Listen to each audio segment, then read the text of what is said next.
আসসালামু আলাইকুম। শ্যামন্তীর হেসেল চ্যানেলে আপনাকে স্বাগতম একটি নতুন রেসিপি দেখার জন্য।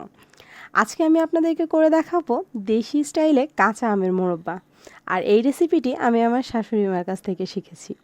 যারা এখনও পর্যন্ত আমার চ্যানেলটি সাবস্ক্রাইব করেননি তারা প্লিজ আমার চ্যানেলটি সাবস্ক্রাইব করে দিন আর পাশে থাকা বেল আইকনটি ক্লিক করে দিন আরও নতুন নতুন রেসিপি পাওয়ার জন্য। চলুন তাহলে এবার জেনে নেওয়া যাক এই আচারটিতে আমাদের কি কি উপকরণ লাগছে।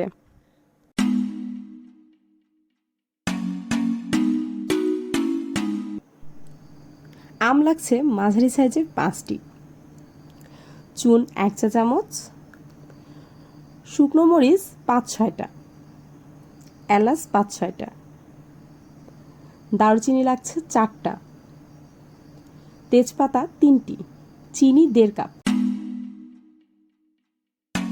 একটি ছুরির সাহায্যে আমের খোসা যতটা সম্ভব ছাড়িয়ে নিতে হবে।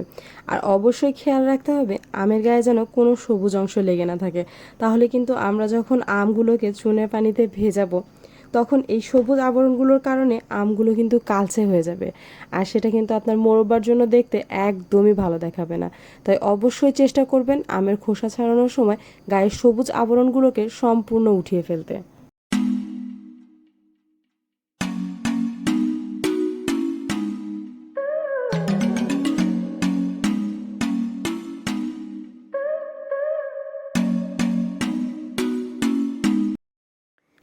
এবার আমগুলোকে ফালি করার পালা। আপনারা আপনাদের পছন্দ মতো আমের যে কোনো সাইজের টুকরা করে নিতে পারেন, ছোট হোক বড় হোক যে কোনো সাইজের আমের টুকরা আপনারা আপনাদের পছন্দ মতো করে নিতে পারেন।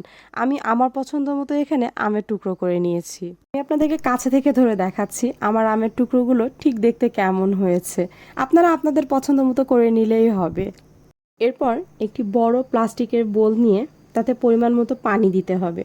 এই পানির মধ্যে 1 চা চামচ চুন দিয়ে পানিটাকে ভালোভাবে মিশিয়ে নিতে হবে।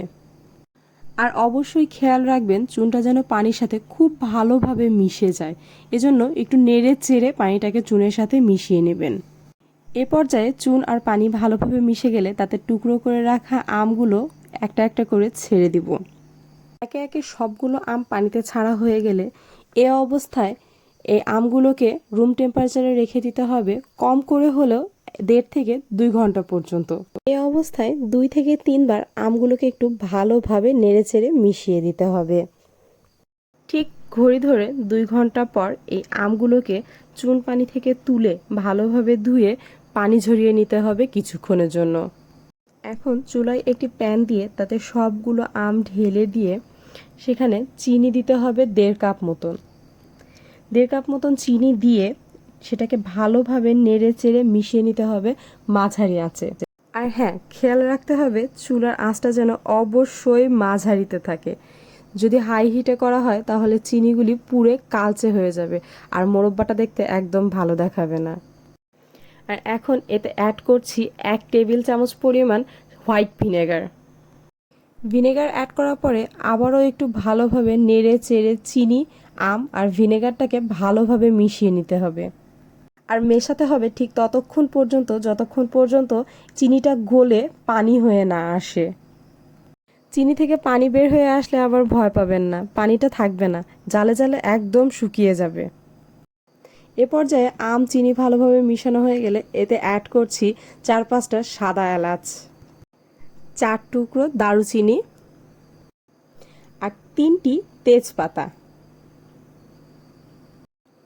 এখন এই সবগুলো উপকরণ খুব ভালোভাবে নেড়ে চেড়ে মিশিয়ে নিতে হবে।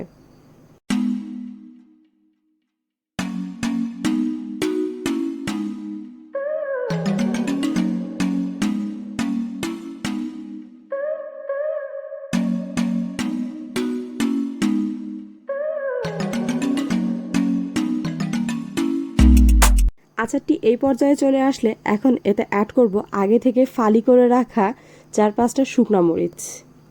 আর এই শুকনা মরিচ অ্যাড করার কারণ হলো কালার এবং ফ্লেভার দুটোই খুব সুন্দর আসে।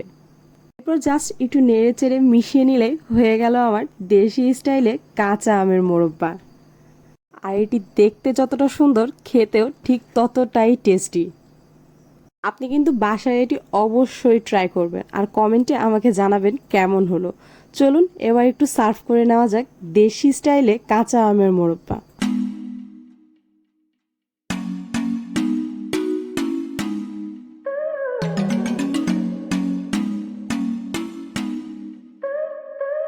আমি একটি বাটিতে এক টুকরো মোরব্বা তুলে আপনাদের দেখিয়ে দিচ্ছি কাছে থেকে, যেটা ঠিক কতটা সফট হয়েছে। দেখুন আমার মোরব্বাটা কিন্তু অনেক সুন্দর সফট হয়েছে। অবশ্যই এটি বাসাতে ট্রাই করবেন আর আমাকে জানাতে কিন্তু একদম ভুলবেন না। আর প্লিজ আমার চ্যানেলটি সাবস্ক্রাইব করে দিন। Thank you.